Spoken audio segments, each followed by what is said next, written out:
Hi hello வணக்கம், இது உங்கள் சிவி ஜோன். ஸோ எல்லாரும் எப்படி இருக்கீங்க? இன்னைக்கு பற்றினா பயங்கரமான ப்ரொமோட் வந்திருக்கு. என்னங்க ப்ரொமோட் வந்திருக்குன்னு சொல்கிறீங்க அப்படி கேட்டிங்கன்னா, இன்றைக்கி ஆச்சரியமாக இருக்குங்க. ப்ரொமோட் வந்திருக்கு. அதில் பார்த்தீங்கன்னா நம்ம அர்ச்சனா தினேஷ் ஏன் இவ்வளோ கடுமையாக தாக்குறாரு, ஏன் இந்த விஷயங்களை வந்துட்டு மாயா கிட்ட பண்ண மாட்டுறாரு, நம்ம விஜயவர்மாவை பண்ண மாட்டுறாரு, இவருக்கு என்ன தான்ப்பா ஆச்சு? அதாவது நேற்று வந்துட்டு ஃபேனாக யாருக்கு இருப்பீங்கன்னு கேட்டால் தினேஷ் வந்து ஸ்ட்ரெயிட்டாக மாயாவை சொல்கிறாரு. ஒன்றுமே புரியலையாப்பா. அப்போ எல்லாருமே சேர்ந்து முடிவு பண்ணிட்டீங்களா அர்ச்சனாவை கவுக்கணுன்ட்டு? என்னையா நடக்குது அப்படின்ற மாதிரி இருந்துச்சு. ஏன்னா இந்த மாயா பண்ண கேவலமான எச்சத்திரமான வேலைகள் எல்லாருக்குமே தெரியும், ஊருக்கே தெரியும்.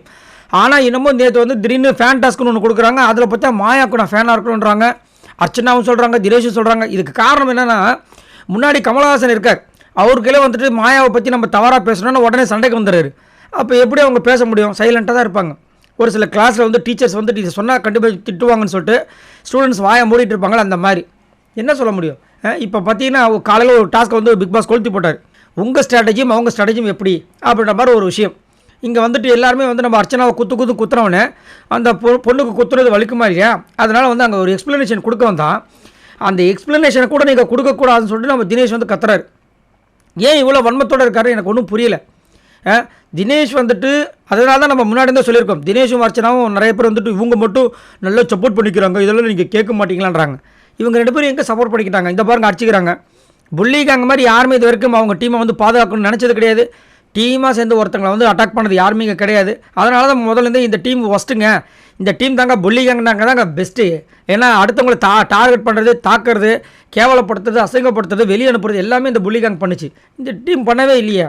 அப்புறம் எப்படி இதை வந்து புள்ளிகாங் பார்ட் 2ன்றாங்க நிறைய பேர்.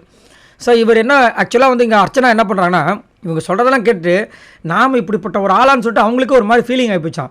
அதை வந்து எக்ஸ்பிளைன் பண்ண வராங்க. ஏன் எக்ஸ்பிளைன் பண்ணிட்டுன்னா போனால் என்ன உங்களுக்கு? ஏன் மாயா வந்து இதுக்கு முன்னாடி எத்தனையோ டாஸ்க்கில் வந்துட்டு விசித்ரா டக்குன்னு சொன்னோடனே வந்து எக்ஸ்பிளைன்லாம் பண்ணிட்டு போகிறாங்க. அப்போல்லாம் எங்கே போச்சு? வாயில் துணியை வச்சு அடைச்சிட்டா இருந்தீங்க. இதுதான் எனக்கு ஏன் இப்படி பண்ணுறாங்கன்னு எனக்கு ஒன்றும் புரியல. அப்போ இவங்க எக்ஸ்பிளைன் பண்ண வராங்க. அப்போ வந்துட்டு அங்கே ஆப்போசிட்டில் இருக்கவங்களாம் ஏதோ பேசுகிறாங்க.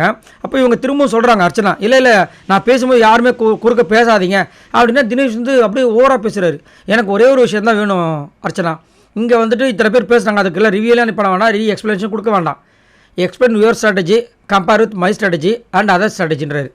இதை மட்டும் நீ சொல்லிட்டு போனால் இது என்ன நியாயம்? அப்போ வந்து நீங்கள் வந்து இது சரி, விசித்ரா அவங்க வந்துட்டு எத்தனையோ வாட்டி தினேஷ் பேர் எழுப்பியிருக்காங்க. உடனே வந்துட்டு தினேஷ் தாங்க சம்மந்தமே இல்லாமல் அவங்க என் பேர் எழுத்ததுனால நான் சொல்கிறேன்னு சொல்லிட்டு ஒரு எக்ஸ்ப்ளனேஷன் கொடுத்துருக்காரு. அது மட்டும் கரெக்டு. அப்போ இது மட்டும் தப்புனா இது என்ன விதத்தில் நியாயம்? ஸோ எல்லாருமே வந்துட்டு அந்த ஃபினாலே வர விஷயங்களால் கொஞ்சம் மிதப்பில் இருக்காங்க, வேறு ஒன்றும் கிடையாது. சரி பார்ப்போம். அதுக்கப்புறம் ஃபைனலாக என்னாச்சுன்னா, அர்ச்சனா வந்து இதை பண்ணாமல், அந்த டாஸ்கே பண்ணாமல் பிக் பாஸ் கிட்ட சொல்லிட்டு போய் பழக்க ஆரம்பிச்சிடுறாங்க. செம்ம காண்டாக இருந்துச்சு நம்மளுக்கு. ஸோ என்னுடைய கருத்து என்னென்னா, எல்லாருமே அவங்களுடைய ஓட்டை போடுங்க. ஓட்டுக்கு மதிப்பே இல்லைங்க அப்படின்னு நினச்சாலும் அதான் உண்மை தான், இல்லைன்னு சொல்ல. ஆனாலும் நம்மளோட ஸ்ட்ரென்த்தை நம்ம காமிக்கணும், அதுதான் என்னோடய கருத்து. ஸோ இங்கே வந்துட்டு தினேஷ் வந்து இவ்வளோ உண்மையாக சரி பண்ணுங்கள், ஒன்றும் தப்பு கிடையாது. ஆனால் அதே விஷயத்தையே மாயாக்கிட்டே விஜயவர்மாக்கிட்டே பண்ண மாட்டேங்க. விஜயவர்மா உங்களை கிளிக்கிறாரு, ஏன் நீங்கள் பண்ண மாட்டேங்கன்றதான் என்னோடய கேள்வி. உங்களோட கருத்தை சொல்லுங்கள். பாய் நண்பர்களே.